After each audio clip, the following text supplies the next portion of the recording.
उत्तर भारत के एक छोटे से गांव कर्णपुर में एक वीरान हवेली थी। गांव वालों के बीच उस हवेली का नाम था मायाजाल। लोग कहते थे वहां कोई शक्ति है जो इंसानों को अपने अंदर खींच लेती है। बुजुर्ग बताते थे कि 100 साल पहले वहां रूपा नाम की एक युवती रहती थी जिसे लोग जादूगरनी मानते थे। गांव वालों ने उस पर तांत्रिक होने का आरोप लगाकर जिंदा जला दिया। तब से वो हवेली उजाड़ पड़ी थी। लेकिन हर अमावस की रात वहां कुछ अजीब होता। सालों बाद शहर से आए 4 दोस्त रवि, मोहित, रचना और सीमा गांव में घूमने आए। उन्होंने मायाजाल हवेली के किस्से सुने और एक रात वहां जाकर सच्चाई जानने का फैसला किया। रचना थोड़ी डरपोक थी, लेकिन बाकी तीनों ने उसे मना लिया। उन्होंने कैमरे, टॉर्च और EMF डिटेक्टर जैसे उपकरण भी ले लिए, जैसे कोई भूतों का शो कर रहे हों। रात के 12 बजते ही वे हवेली में घुसे। अंदर घुप अंधेरा था, हवा भारी और सन्नाटा डरावना। हर कदम पर लकड़ी की सीढ़ियां चिड़चिड़ा रही थी। अचानक रचना को लगा किसी ने उसकी पीठ पर हाथ रखा, लेकिन पीछे कोई नहीं था। दीवारों पर लाल रंग से कुछ लिखा था, मुझे भुला दिया, अब तुम भी नहीं बचोगे। कमरे में जाते ही टॉर्च की रोशनी कम होने लगी। कैमरे अचानक बंद हो गए और फिर सीमा की चीख गूंज उठी।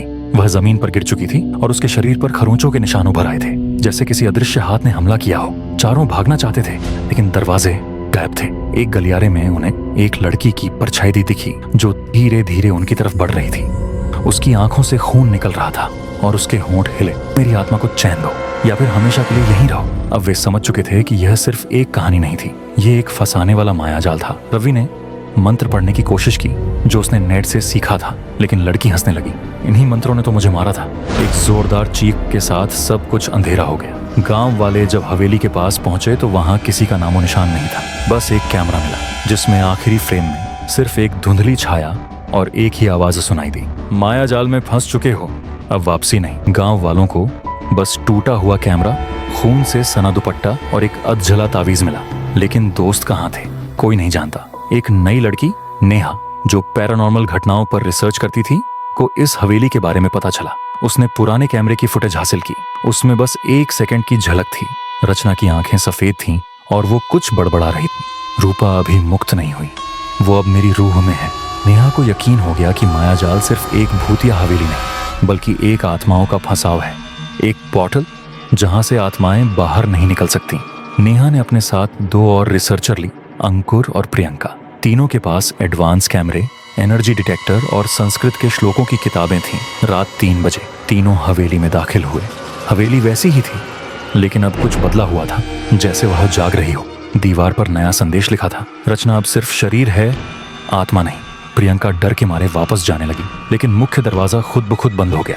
नेहा ने EMF डिटेक्टर निकाला, उसका मीटर पूरी तरह लाल हो चुका था। अचानक पीछे से किसी ने अंकुर को खींच लिया, उसकी चीख गूंज उठी, लेकिन उसका शरीर वहीं नहीं मिला। नेहा और प्रियंका दौड़ते हुए एक कमरे में पहुंची जहां एक पुराना शीशा रखा था। शीशे में कोई लड़की दिख रही थी, रचना, लेकिन उसका चेहरा बुरी तरह बिगड़ चुका था, आंखें सूनी, होठों पर खून। उसने कहा, तुम लोग भी वही गलती कर रहे हो जो मैंने की।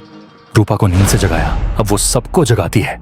अचानक शीशा फूट गया और कमरे की छत से खून टपकने लगा। प्रियंका जमीन पर गिर पड़ी, उसे किसी ने पकड़ रखा था। नेहा ने श्लोक पढ़ने शुरू किए। रूपा की आत्मा चीखने लगी, ये मंत्र नहीं। पूरा हवेली कांपने लगी। नेहा ने आखिरी मंत्र पढ़ा, जिससे हवेली की दीवारें दरकने लगीं। अचानक एक जोरदार विस्फोट हुआ, अंधकार छा गया। सुबह की पहली किरण में गांव वालों को हवेली ढही हुई मिली, लेकिन मलबे के नीचे नेहा का कैमरा चल रहा था और उसमें एक आखिरी आवाज रिकॉर्ड हुई, मायाजाल टूट चुका है, लेकिन आत्माएं अब बाहर हैं।